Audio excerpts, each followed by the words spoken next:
Ever wanted to try a Dutch door spread in your creative journal? Well, today I'm sharing 12 tips to help you elevate your Dutch door spreads and transform your creative journal. Here are 2 examples of Dutch door spreads that I've recently created in my creative journal, and today we're going to walk through some tips on creating something just like this. First, let's go over the supplies. I am using the sticker book Abstract Florals from Happy Planner, as well as mild liners. I also have a dot grid notebook. Let's go ahead and get started with tip number 1. Pick stickers that are symmetrical or similar in shape to get started. I love to create Dutch doors that look the same on both sides so that you don't have a funky line sitting there on the back side of the page that you need to figure out how to fill in. I love to put stickers on that back side as well. It makes it extra fun, and it's really easy when you have something like a circle or a square or anything shaped very simply. Dutch door spread tip number 2, try different cutting tools to find something that works for you. There are so many different tools that you could use. You can use something like an X-Acto knife, a little craft knife. You can use scissors and fussy cut things. I prefer this gyro cut tool. I have it linked down below. It does take a little learning curve, but you can see that the blade twists and turns as I'm going, and it's really great at precision work. I will say that there is a bit of a learning curve, but it works really well, as you can see. Look at how quickly and easily cutting that Dutch door came together, and we have the first of our Dutch doors done on the front side. Just a reminder, back with tip number 1, round stickers are the easiest when trying this out for the first time. As you can see, I'm putting these same stickers that I used on the front on the back, and they line up perfectly because they're circular. So it makes it really easy to create this. As I said, squares and rectangles are really good as well. And then if you want something a little more complex, you just have to be ready to try to figure it out along the way. I also do love printing stickers because you can flip the images and print them that way as well. Dutch door spread tip number 3 is to use the first page that you made to measure where the next one goes. I sometimes go from the back to the front, and that is harder. So if you start from front to back, then you can make sure that you don't have any white space gaps going on as you're creating your spread. I chose these floral stickers because while they are not exactly the same, they do still kind of have those circular shapes to them. So they're gonna be a little bit easier to fill in as well. But as you can see, I keep laying down the first flap to see where these are ending up to make sure that I have no weird gaps going on. Dutch door spread tip number 4, have a sharp pair of scissors for edges.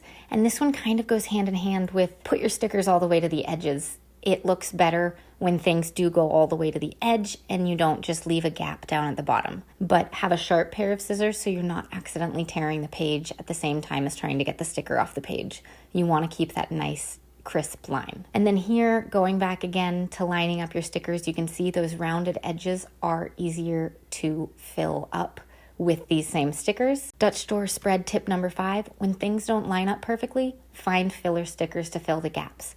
I ran out of these nice stickers, but I am able to use these circular stickers and fill some of the gaps because they're a similar size. I did run out of some of these circular stickers, so I found alternate other stickers that will work. They are not rounded, but they fit well enough to fill that gap and look similar. So I went ahead and used them. Dutch door spread tip number 6, cut up stickers to fill the gaps. So say you have a little bit of a gap left and you've used filler stickers already, but you still have just a little bit left to fill. It's okay to cut up a sticker and make something new. There were these 3 florals together and I cut them up. Dutch door spread tip number 7, 2 Dutch door pages look really good together. If you just have one Dutch door page, that's okay. I do that on occasion. But when you have 2 or 3 pages all together with varying depth of the cuts, then it starts looking really cool. I will give the warning that you don't want too many Dutch door pages. 5 or 6 may be too many, just because sometimes, depending on how far you're cutting, it can mess up the binding, especially if you're going horizontally. This is not as big of a problem when you're going vertically like this, but when you're going horizontally, you can mess up the binding if you do too many Dutch door pages in a row. And again here, I'm filling some filler spaces by cutting up the flowers so that they fit. And this is where we're at so far. Look at how great those Dutch doors look. Now we're going to talk more about creative journal tips in general.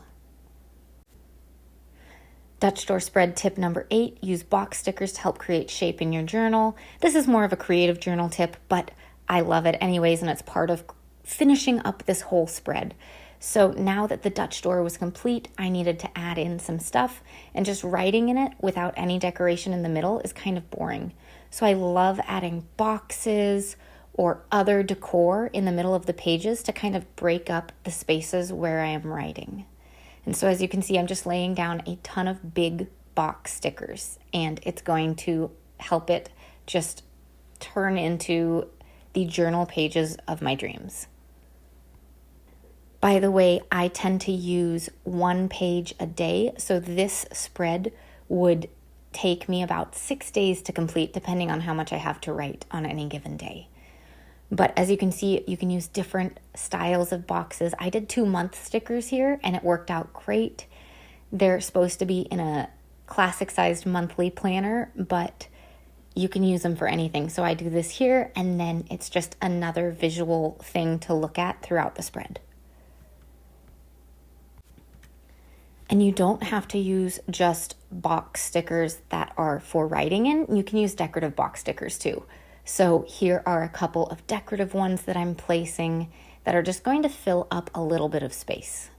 And then back to writing box stickers so that you can write down just little tidbits about your day. I think creative journals can get really fun and interesting when you have little pieces talking about your favorite moment from the day or an old friend you saw, and it just is highlighted within a box. It's super cool. Dutch door spread tip number 9, layering stickers always looks good. So here first we're layering some stickers over the boxes, and that looks great, but you can also do this in your decorations. Here's a box sticker with a quote on it. You can layer a person with florals, or you can layer all sorts of different things, and it will look good. Dutch door spread tip number 10, highlighters add function and color. I prefer using mild liners for this, but you can use any kind of highlighter you have, and you definitely do not need to add this. I just think it makes a spread even more fun and colorful, and part of writing in the journal for me is that color and fun as I'm reminiscing about the day. So I like to add a place to write the date, and then I add lines. I sometimes will write in between each of these lines that I'm drawing, and sometimes I just write on the brightly colored lines. Dutch door spread tip number 11, use your highlighters to make boxes.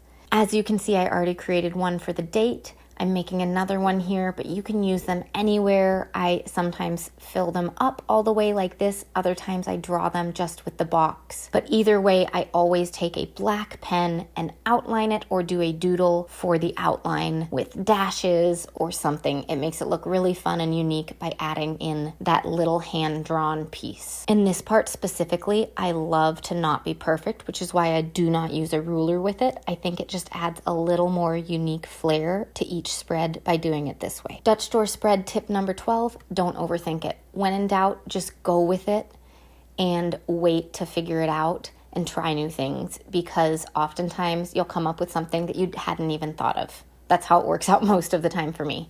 Anyways, I hope you enjoyed these 12 tips. Let me know what questions you have. Thanks for watching, and I'll see you all next time. Bye.